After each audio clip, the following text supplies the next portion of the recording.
살인사건이 발생했을 때 누군가 내가 진범이라며 자백하는 경우 정말 극히 드문 일입니다. 하지만 아예 없는 일은 또 아니죠.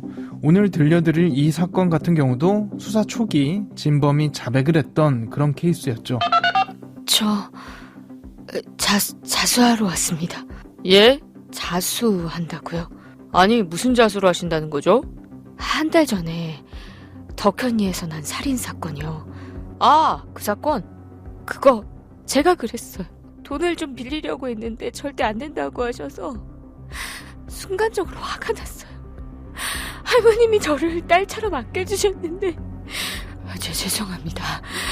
일단 진정하시고 이쪽으로 오세요. 나 지금 별일이네. A씨가 저질렀다는 이 사건은 한 달 전쯤 강원도 강릉의 한 마을에서 발생했던 장씨 할머니 살인사건이었습니다. 경찰은 이 사건을 검찰로 송치했는데 이때 자백을 했던 A씨가 진술을 번복하는 사태가 벌어졌습니다. 왜 그러신 거예요? 돈이 급해도 그렇지 사람을... 아니에요. 제가 그런 거 아니에요. 자백도 다 하셔놓고 무슨 소리 하시는 거예요? 등 떠밀려서 자백한 거예요. 누가요? 스님이 오셔서. 스님이요? 네. 어느 날 저희 집에 스님이 오셨어요. 그런데 저를 보더니 딱 그러시는 거예요. 얼마 전에 죽은 집 할머니 있지? 그래서 그렇다고 했더니 그 집 할머니가 당신 막내 아들 노리고 있어. 그러면서 제가 죽였다고 하지 않으면 아들이 죽을 거라고. 그래서 저도 별 수 없이 그만. 그게 말이 된다고 생각하세요? 정말 황당무계한 소리 같지만 놀랍게도 A씨의 말은 사실이었습니다. 그럼 A씨에게 자백하라고 말했던 이 스님의 정체는 도대체 누구였을까요? 그리고 왜 그런 말을 했던 걸까요? 사건 엑스파일에서 이 사건 자세히 짚어보겠습니다.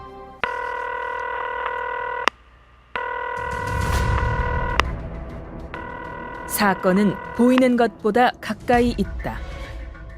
이원화 변호사의 사건 엑스파일.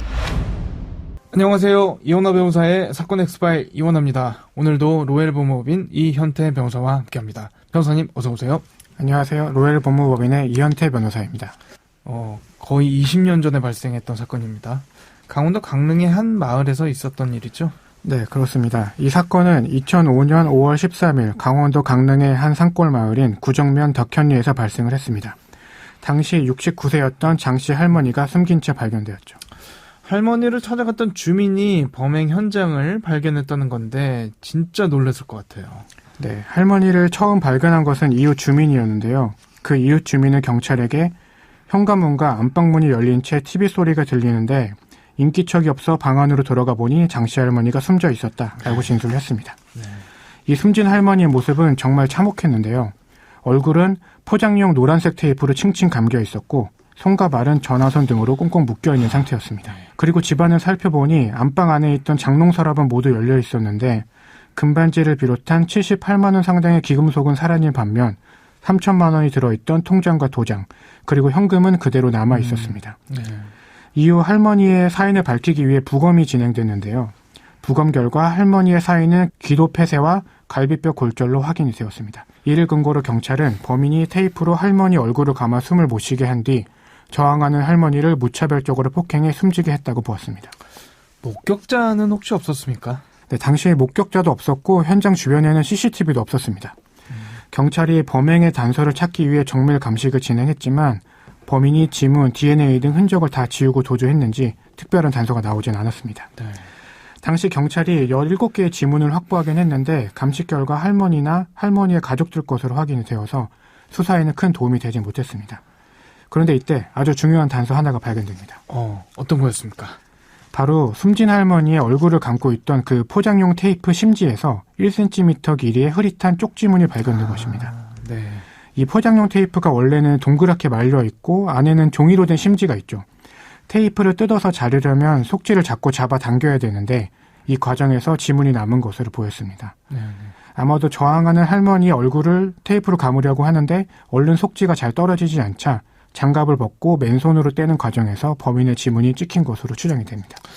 그러면 용의자 찾는 게 그렇게 어렵진 않았을 것 같기도 하고요. 그런데 여기서 문제는 당시 기술로는 1cm의 쪽지문만으로는 용의자를 특정하기 어려웠다는 겁니다. 네. 현장에서 확보한 지문과 데이터베이스에 있는 지문을 비교하는 방법으로 범인을 특정하게 되는데요.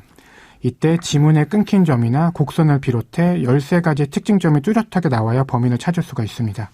그런데 현장에서 발견된 쪽지문은 그런 특징들이 불분명했고 그래서 데이터베이스에 있는 다른 지문들과 비교하기 위한 대상으로 삼기는 어려웠던 거죠. 네. 사건이 미궁으로 빠지는가 싶더니 한 달 정도 지났을 무렵 자신이 범인이라며 자백하는 사람이 등장합니다. 살인사건에서 자백을 먼저 한다는 게 그렇게 흔한 일은 아닌데 누구였나요? 면식범이었습니까? 바로 그 자백했던 인물은 숨진 할머니와 수영딸처럼 친하게 지내던 이혼 여성 A씨였습니다. A씨는 돈을 빌려달라고 했다가 거절당해 순간적으로 화가 나 죽였다라고 진술을 했습니다. 그리고 강도 사건으로 위장하기 위해 할머니의 귀금속을 훔쳤고 그 귀금속은 집 앞에 있는 밭에 버렸다라는 구체적인 내용의 자백도 있었습니다. 당시 경찰은 범인이 면식범일 것이라고 전제하고 있었고 이미 그 A씨를 용의선상에 올려놓고 있었습니다. 할머니와 200만 원의 채권 채무 관계가 있었고 또 A씨가 당일 행적에 대해서 횡설수설했다는 점도 경찰의 의심을 사게 된 이유가 됐었죠. 할머니는 돌아가셨지만 그래도 미제로 넘어가지 않고 진범을 잡게 됐으니 그나마 다행이다 싶습니다. 그런데 사건이 검찰로 송치된 후 A씨가 진술을 번복합니다. 자신이 할머니를 죽인 게 아니라고 말이죠. 사실 경찰 조사 때 A씨의 자백이 사건과 들어맞지 않은 부분이 더 많았습니다.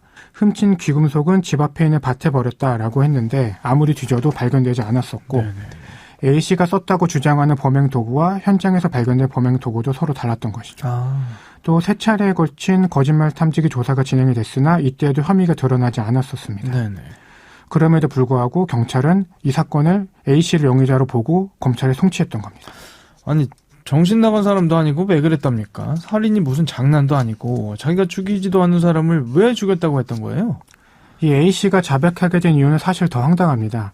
할머니가 사망하고 나서 며칠 뒤에 한 여자 스님이 찾아왔는데 그 스님이 당신이 살인을 했다고 말하지 않으면 당신 아들에게 큰일이 생길 것이다 라고 말했기 때문이었다는 것입니다. A씨는 그 스님의 말을 듣고 아들에게 무슨 일이 생길까 봐 겁을 먹었고 허위로 자백을 하게 됐던 것이죠. 어떻게 그런 말에 내가 누군가를 살해했다라는 말을 할 수 있는지 이해가 잘 안 가긴 하네요.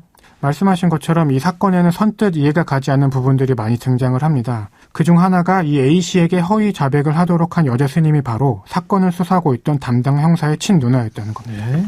이런 어이없는 상황이 일어난 이유는 앞서 언급했던 것처럼 경찰이 범인이 면식범이라는 사실에만 집중했고 이 A씨를 유력한 용의자로 보았기 때문에 어거지로 함정 수사를 했던 것이죠. 이거 그 스님도 그렇고 형사도 그렇고 처벌 대상 아닌가요?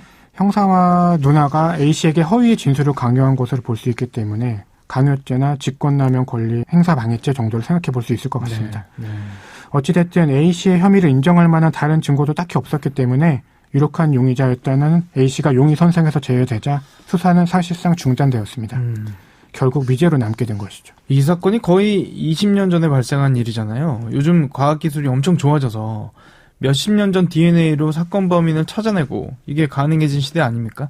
그러면 당시 쪽지문도 범인 식별해낸 만큼 기술이 좋아졌을 것 같거든요? 네, 맞습니다. 과학 수사 기법이 발전하면서 지문을 해독하고 범인을 특정하는 기술이 급속도로 좋아졌고 이에 이 사건이 있었던 데로부터 12년 만 2017년 유일한 증거였던 그 쪽지문을 분석하는 것이 가능하게 되었습니다. 야, 그러면 그 쪽지문의 정체 밝혀졌습니까? 그렇습니다. 경찰은 그 쪽지문의 주인이 인근 동해시에 거주하고 있던 B씨라는 사실을 밝혀냈습니다. B씨는 이 사건이 있었던 당시 경제적으로 매우 궁핍한 상황이었고 과거에도 유사한 방법으로 절도범행을 저지른 전과가 있었습니다. 또 거짓말 탐지기 검사 결과 그의 진술이 모두 거짓으로 판명되기도 했고 B씨가 사건이 발생했던 시간에 동해시 한 술집에서 술을 마시고 있었다고 알리바이를 진술했지만 이 또한 거짓으로 확인이 되었습니다. 이것만으로도 경찰의 의심을 사기에는 충분했죠. 전과도 있었군요. 사건 다루다 보면 저도 매번 놀라곤 합니다만 과학기술이 발전하면서 범죄자들이 설 자리가 점점 좁아지는 것 같아요. 정말 다행이다 싶은데 그럼 바로 체포됐습니까? B씨는 체포됐지만 자신의 혐의를 강력하게 부인했습니다. 쪽지문이 나온 테이프는 도난당한 내 오토바이에 있던 건데 왜 거기서 나왔는지 모르겠다. 강릉에는 가본 적도 없다. 전과자라는 이유만으로 범인으로 모는 것은 부당하다라고 하면서 자신의 혐의를 전혀 인정하지 않았습니다. 검찰의 선택은 뭐였나요? 검찰은 B씨를 강도살인 등의 혐의로 기소했습니다. 강도살인죄는 유죄가 인정되면 사형 아니면 무기징역에만 처하게 되는 아주 중한 범죄인데 이런 무서운 혐의로 재판에 넘겨진 것이죠.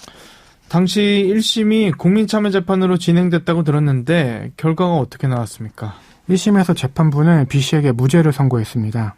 판결 이유를 보면 공소 사실에 부합하는 증거는 이 쪽지문이 유일하다. 지문 감정 결과를 보았을 때 이 쪽지문의 주인이 범죄를 저지른 것으로 강하게 의심할 수 있다라고 전제하면서도 이 지문은 이 사건 범행과 무관하게 알 수 없는 경위로 남겨졌을 가능성도 전혀 배제할 수 없다고 하면서 그 이유를 밝혔습니다. 다시 말해 이 쪽지문만으로는 B씨를 유죄로 판단하기에는 부족하다고 보았던 것이죠. 네네. 또 B씨가 이 사건으로부터 약 12년 후에야 범인으로 지목된 점을 언급하면서 긴 시간이 지나는 동안 여러 증거가 흩어지고 일부는 없어져 무죄 주장을 뒷받침할 근거를 제시하기 어렵게 됐다라고 하면서 B씨의 방어권 문제도 지적을 했습니다. 네네. 그리고 같은 이유로 배심원 9명 중 8명도 B씨의 혐의를 무죄로 판단했습니다. 그렇군요. 검찰이 여기 항소해서 열심히 다퉜지만 2심에서도 결과는 크게 달라지진 않았습니다. 네. 그리고 검찰은 상고를 제기해서 마지막으로 대법원의 판단을 받을 수 있는 기회가 있었지만 1심과 2심의 판단이 번복될 가능성이 희박하다라고 판단하고는 상고를 포기했습니다. 변호사님 보시기에는 어떻습니까? 정황 증거 그리고 당시 사건 현장에서 나온 유일한 물증인 쪽지문 이걸로 피고인의 범행을 단정지을 수 있다고 보십니까? 범행 현장에서 그 범행 도구로 사용된 물건에서 피고인의 지문이 나왔다면 범행을 의심할 만한 충분한 증거가 될 수 있다고 생각합니다. 네. 하지만 유죄 판결을 위해서는 합리적 의심이 들지 않을 정도로 유죄에 대한 확신이 있어야 하는데 이 사건에서는 B씨가 자신의 혐의를 강력하게 부인하고 있는 만큼 그 쪽지문만으로는 유죄를 인정하기에는 어려웠을 것 같습니다. 네. 또 상고심은 사실심이 아니라 법률심이라는 점에 있어서도 상고를 제기하더라도 결과가 달라질 가능성이 높지 않다고 판단한 검찰의 결정은 크게 틀리지 않았다고 생각이 됩니다. 그래도 중요했던 사건인 만큼 마지막까지 최선을 다해 다퉈봤으면 좋았을 것 같다는 아쉬움은 물론 있습니다. 네. 이렇게 유일한 증거였던 쪽지문이 유죄의 증거로 사용되지 못했고 이제는 이 사건이 영구 미제로 남을 수밖에 없을 것 같아 안타까운 마음이 듭니다. 이게 또 다른 사건도 아니고 강도살인 사건이기 때문에 유죄를 인정하는 경우에 내릴 수 있는 그 형량의 폭이 법원 입장에서도 굉장히 제한적이잖아요. 네. 그렇다 보니까 더더욱 그 유죄 인정을 하는데 신중할 수밖에 없었겠다 이런 생각이 듭니다. 사건 엑스파일 오늘은 20여 년 전 강릉에서 발생한 쪽지문 살인 사건 살펴봤습니다. 허위 자백 그리고 유력 용의자의 무죄 판결까지 두 번의 해프닝이 벌어지며 지금까지 미제로 남아있는 사건이죠. 도대체 누가 장씨 할머니를 살해했던 걸까요? 그리고 왜 그랬던 걸까요? 어딘가에 또 다른 범인이 존재하는 걸까요?